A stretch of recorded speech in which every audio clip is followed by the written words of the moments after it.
Jefferson, 52 dias de 2024 ficou marcado para você como um propósito definidor e decisivo, não é isso? Certamente, nós estamos num ano de conquistas em que, neste propósito, 52 dias ainda, fomos recheados de uma unção para conquistas do impossível, e isso aconteceu na minha vida e na minha área profissional, principalmente. O que aconteceu, você, colocando em prática, com todo rigor, com toda responsabilidade, cada direção que tem saído do altar, os programas, os devocionais, o que aconteceu? Bom, a palavra do ano profético mexeu muito comigo, né? Porque foi um ano de mudanças, um ano de novos ciclos na minha vida, né? Em que eu necessitava de direções como essa, de ser forte, de ser corajoso, porque eu recebi uma nova proposta de emprego, né? Entrei num novo clube no vôlei, no Clube do Centro Olímpico de São Paulo, e um dos grandes desafios e metas da temporada era de alcançar a questão de ir para a fase final de um campeonato, que é o Campeonato Brasileiro, em que mais ou menos 30 a 40 equipes disputam a fase classificatória e só 6 alcançam a fase final. Né? Foi minha segunda experiência como técnico, minha primeira experiência como técnico diretamente no Sub-16 e no Sub-17, e nós alcançamos dois grandes feitos. Né? Inicialmente, no mês de abril, nós fomos para Natal com o Sub-17, fomos vice-campeões da fase classificatória, alcançando pela primeira vez esse marco, tanto na minha história quanto na história do Centro Olímpico também.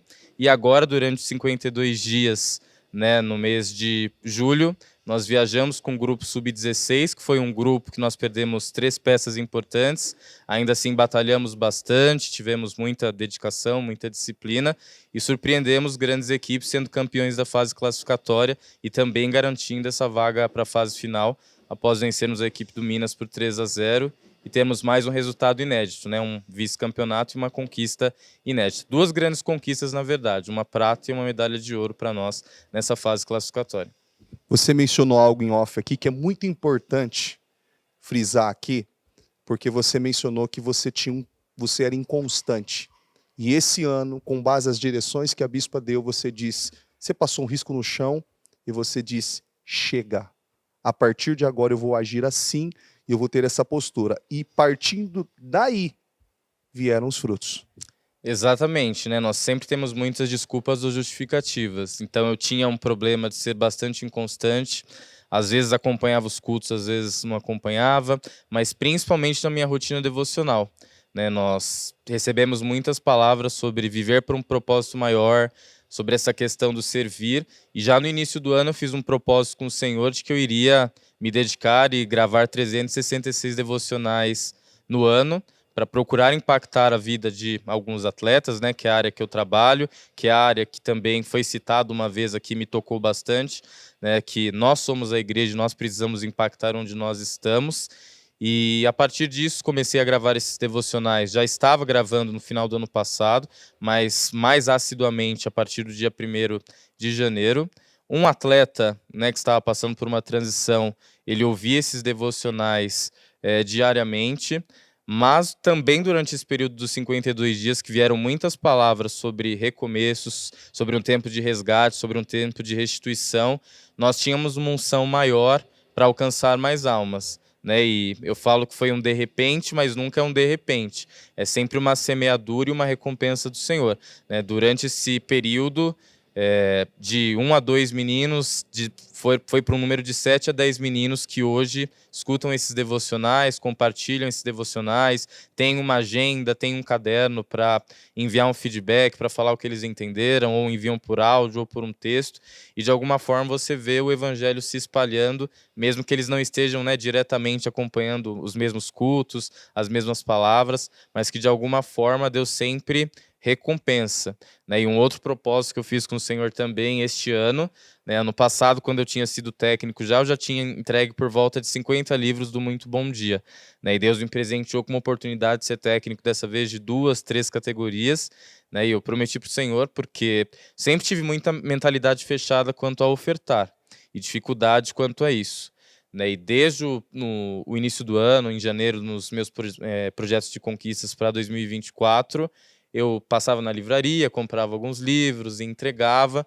E eu fiz votos com o Senhor também durante esse período de campeonato, né? Já que seriam conquistas inéditas, eu disse que eu iria fazer uma oferta de R$ 500 se eu conseguisse vencer e conseguir essa classificação para Saquarema, cumprir com isso, depois um outro voto com o Senhor, porque além de ser campeão, né, eu consegui o prêmio de melhor técnico da competição após esse grande feito, que só aconteceria se realmente a gente vencesse o campeonato. Então eu fiz uma oferta especial para o 5º encontro Jovens Diamantes que vai acontecer, e tenho continuado essa questão de ofertar, chegando já a quase 100 jovens atletas que receberam esses livretos e que alguns deles têm aberto o coração para fazer um algo a mais, separar um tempo para esses devocionais por áudio, enfim, a gente tem visto como a palavra revelada muda e transforma vidas. Você aprendeu e entendeu que o generoso prospera. O generoso prospera, não só na teoria, mas na prática também, né? Quando a gente para de olhar só para nós, para as nossas conquistas, para os nossos feitos, e começa a servir, a se alegrar com a alegria do outro, que é algo que tem sido muito pregado, né? E foi algo que eu falei, inclusive, para os meninos após o vice-campeonato. Além da questão do clube, para nós é muito importante revelar atletas, né? E nós tivemos 2 meninos que foram destaques em abril, lá em Natal, no Campeonato Sub-17. E óbvio que eu e outros meninos ficamos com aquele sentimento de que poderíamos ter um algo a mais, de conquistar um algo a mais, e a gente nunca sabe quando vai surgir uma outra oportunidade. E assim, quando surgiu essa outra oportunidade já em julho, né, eu fui presenteado com um prêmio, mas outros 2 meninos também, 3 meninos foram presenteados com outros prêmios, e essa questão da generosidade, de se alegrar com essa questão da coletividade, ela é muito importante. Feliz. Muito feliz e muito grato ao Senhor por tudo que tem acontecido. Até porque no esporte é muito claro essa questão de vitórias e derrotas, de batalhas em que nós não somos favoritos, podemos nos enxergar como gafanhotos ou enfrentarmos os gigantes, como é a história de Davi e Golias, que é tão conhecida, né? Então nós podemos dizer que nós tivemos grandes feitos, vencemos grandes projetos, equipes até com maiores investimentos, e hoje, graças a Deus, o nosso projeto está em outro patamar, e com isso não somente eu ou o projeto, mas os atletas são beneficiados e o esporte em si, o voleibol, é beneficiado. Foi nos 52 dias. Foi nos 52 dias que uma grande promessa se cumpriu. E principalmente quando nós somos específicos naquilo que nós queremos para o Senhor. Não é só trabalhar na área, né? Não é só ser técnico de vôlei, é servir com um propósito, é querer impactar vidas, querer impactar almas. E através disso as conquistas fluem, as conquistas vêm, porque Deus se alegra quando nós honramos princípios. O que o Ministério Mudança de Vida representa hoje para você? Representa transformação, porque foi um ministério que me ajudou muito na questão da maturidade, na questão do amadurecimento, na questão da renovação mental. E com renovação mental nós podemos ir muito adiante. Com a renovação mental nós podemos encorajar muitas pessoas e viver aquilo que aos olhos naturais pode parecer impossível, né? Mas quando nós unimos, e isso é uma coisa que eu passo muito, unimos nosso esforço, nossa dedicação, nosso empenho com a bênção, com as direções do Senhor, nada pode nos paralisar. Deus abençoe. Amém. Deus abençoe grandemente e retribua o ministério.